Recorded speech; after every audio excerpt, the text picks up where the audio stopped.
오늘의 주제, 기적의 물, 식초와 고로쇠 수액.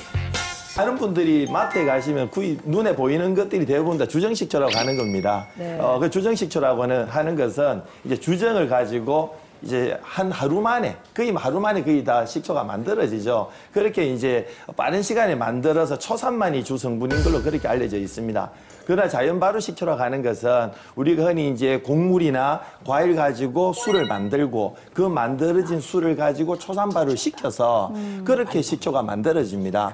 초산, 사과산, 뭐 젖산, 구연산, 호박산 이런 다양한 60여 종의 유기산들이 풍부하게 들어 있습니다. 그런데요, 같은 주정식초면 현미식초는 뭐고 뭘로 구분되는 거예요? 사과식초는 뭐고? 주정 가지고 바로 만든 식초가 양조식초죠. 양조식초인데 거기는 아까 말한 초산만 거의 있습니다. 다른 영양성분이 거의 없다고 볼 수 있습니다. 그럼 거기다가 사과 액기스, 사과 당화액을 4%만 넣으면 그게 사과식초로 둔갑을 하는 겁니다. 그다음에 또 양조식초에 또 현미 당화액을 4% 이상만 넣으면 그게 현미식초입니다. 아, 이런 거야. 이게 상술이네, 상술. 소비자 네네. 입장에서는요, 사과 식초 그러면 사과가 주 그렇지. 나도 식초로 빼고 그렇지. 그렇기 때문에 이거는 소비자 기만입니다. 진짜 기만이죠. 아니, 근데 그 표기에 그런 거 다 써 있어요? 식품공전에 그렇게 표기하도록 되어 있습니다. 식품공전에 법적으로는 그렇게 되어 있습니다. 법적으로 너무 속상했어요. 자, 그다음에 더 웃기는 걸 말씀드려볼까요?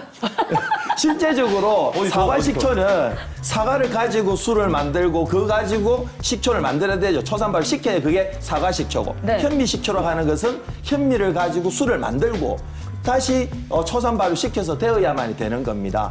이게 원래 이제 자연 발효 식초죠. 이렇게 만든 것은. 근데 지금 우리가 대부분 먹고 있는 식초들은 사과 식초, 사과 그림까지 잘 그려놨죠.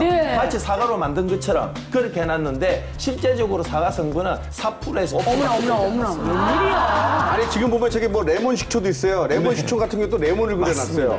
레몬 3%가 넣으면 법적으로 레몬 식초가 됩니다. 자, 지금 백영규 교수님 말씀 잘 하셔야 됩니다. 네네. 지금 저 사과씨의 사과 4%밖에. 사과 농축액 또는 사과 액기스. 액상. 네. 어디 그 뒤에 봅시다. 보시면은 함량이 표시되어 있어요. 사과 가지 뭐 5.03%. 네. 5.03. 아, 그러니까 5%는 4%는 안 먹는 것보다는 훨씬 좋습니다.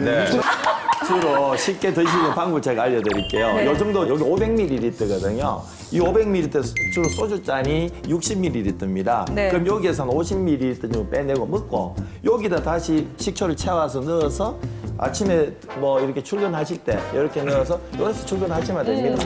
하셔서 갈증 날 때 이렇게 그냥 마시면은 그냥 편하게 500ml에 주식초를 얼마큼? 50ml. 그렇게 하면은 먹기가 굉장히 좋습니다. 유산이 다 넘어가겠어. 실제적으로 우리가 식초 속에 있는 유기산, 지금 계속 나오는 이제 뭐 구연산이라든지 초산 이런 것들은 실제적으로 우리가 우리 몸에 들어오면 등산 갈 때 우리 준비하시는 게 있죠. 오이. 주로 뭘 준비하라고? 오이.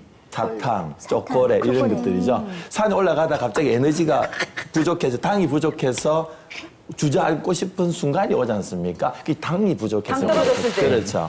그럼 실제적으로 무엇이 가장 효과가 식초가 제일 효과가 있습니다. 식초 속에 들어있는 유기산이 사실은 우리가 초콜릿도 먹고 사탕도 먹으면 들어가서 분해가 되면은 결국 에너지를 낼 때 마지막에 우리 유기산들로 보면 됩니다. 그래서 구연산을 돌으면 바로 TC의 회로, 구연산 회로 바로 돌아서 에너지를 바로 내거든요. 그래서 실제적으로 산에 올라갈 때 제일 좋은 거는 꿀물이 제일 좋습니다. 식초가 꿀에서 꿀, 식초 꿀물.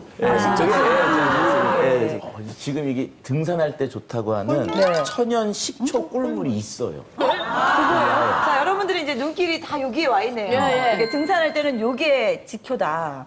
예. 어때요?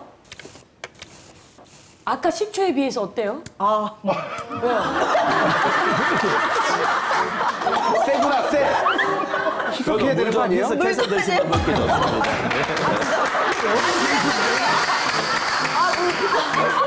석초는 말 그대로 검은 식초라는 뜻입니다. 그럼 끊게 되는 이유는 마이알 반응에 의해서 주로 반응이 되는데 실제적으로 한 6개월 정도 지났을 때는 거의 좀 밝은 색이지만 1년이 지나면 좀 더 까매지고 그 진한 갈색으로 변하는 겁니다. 네. 거기서 다시 한 2년이 지나면 더 진한 색이 되고 그래서 3년이 더 진한 색이 되죠.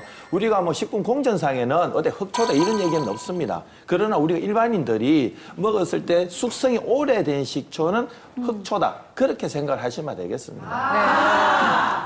이제 흑초가 가능한 거예요? 네네. 주로 이제 우리가 마이알 바닐라 하는 게 아미노산이 있어야 되고 당이 있어야 됩니다. 그러면서 우리가 뭐 온도가 높으면 진행이 잘 되는 걸로 그렇게 알려져 있습니다. 그래서 주로 자연 발효 식초들이 주로 흑초로 가고 있습니다. 근데 외국에서 파는 식초들이 거의 다 검은 식초들이 되게 많아요. 네, 그 오래 숙성이 됐다는 뜻입니다.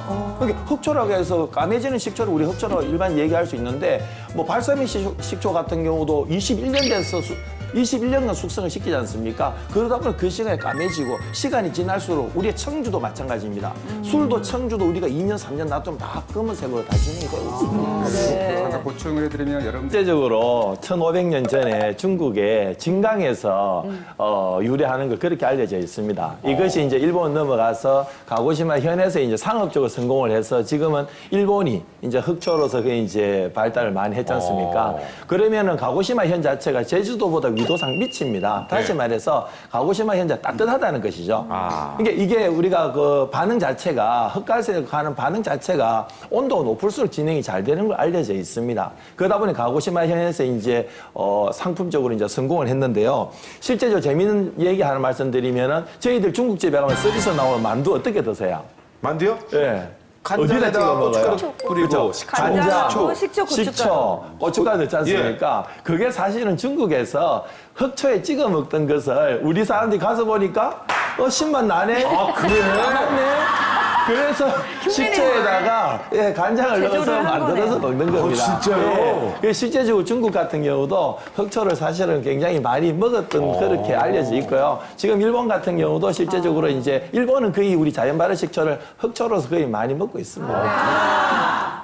그 효능적인 면에서도 이렇게 오래되고 까말수록 이게 훨씬 더 물론 효과가- 그렇습니다. 오랫동안 숙성이 되는 과정에서 고분자의 물질이 저분자로 가고 또 생리 활성 물질들이 또 생기고 하는 과정에서 그럼 그 속에 결과적으로 단백질들이 분해가 많이 되었다면 아미노산의 성분도 많고 폴리페놀 성분이라든지 그래서 뭐 항암, 항산화, 항노화 이런 물질이 많이 들어있는 걸로 일반적으로 알려져 있습니다. 중에 하나가 우유에 넣어서 먹으면 조금 전에 박사님이 말씀하셨듯이 칼슘 흡수를 도와주기 때문에 우유를 먹어서 칼슘을 같이 먹을 수 있는 장점이 또 있고 또 한 가지는 예를 들어 두유 있지 않습니까? 우리 콩으로 만든 그 두유에 식초를 넣어서 이렇게 한번 저어서 드시면은 두유도 먹을 수 있고 식초도 같이 먹을 수 있는 그런 장점이 있다고 생각합니다. 두유가 더 낫다고 보시는 그렇죠. 두유도 먹고 식초도 같이 먹을 수 있으니까 식초를 먹는 하나의 방법이기도 합니다. 네. 기후에 따라서 굉장히 많은 어떤 식초 발전에 따라 차이가 납니다. 그래서 실제적으로 당도를 얘기할 24브릭스쯤 되어야 12도, 13도짜리 와인이 나옵니다. 그래야 맛있는 술이 만들어지죠. 근데 우리는 지금 현재 기껏 나오는 포도가 19브릭스 정도까지 나와요. 그러면 대부분 14브릭스쯤 되면 우리가 한 6도에서 17도 정도 포도주를 만들 수 있습니다.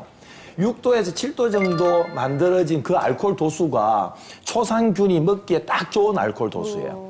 그래서 술을 빚을 때는 현재 우리나라에 나오는 포도 가지고는 좀 좋은 술을 빚기는 어렵지만 식초를 만드는 데는 굉장히 괜찮은 그런 알코올의 당도가 된다고 생각합니다. 수도 있습니다. 네. 실제적으로 고르쇠물은 한 2달 정도까지 유효기간이 실제 2주만 지나면 좀 변질 옵니다. 보존을 잘못하면. 그런데 그리고 지금 3월달 기껏해야 4월 초 이 정도까지밖에는 채취가 안 되니까 그때까지밖에 못 넣습니다. 그러면 실제 우리가 뭐 칼슘이 많이 들었다고 하지만 칼슘을 360을 흡수를 해야 되는 건데 고르쇠물 나올 때만 한 달 동안 많이 먹었다 그랬는데 너무 축적되어 있는 건 아니지 않습니까? 예. 그래서 식초를 만들면 제일 좋습니다. 그래요? 고르쇠물 가지고 우리가 현미 식초를 만들 때 생수를 넣어서 술을 만들지 않습니까? 그때 고르쇠물을 사용하면 됩니다. 그렇게 해두면 고르쇠물에 들어있는 칼슘, 마그네슘, 뭐 칼륨 이런 성분 다 먹을 수 있고 고르쇠 식초는 360을 우리의 몸을 지킬 수 있습니다. 최고입니다.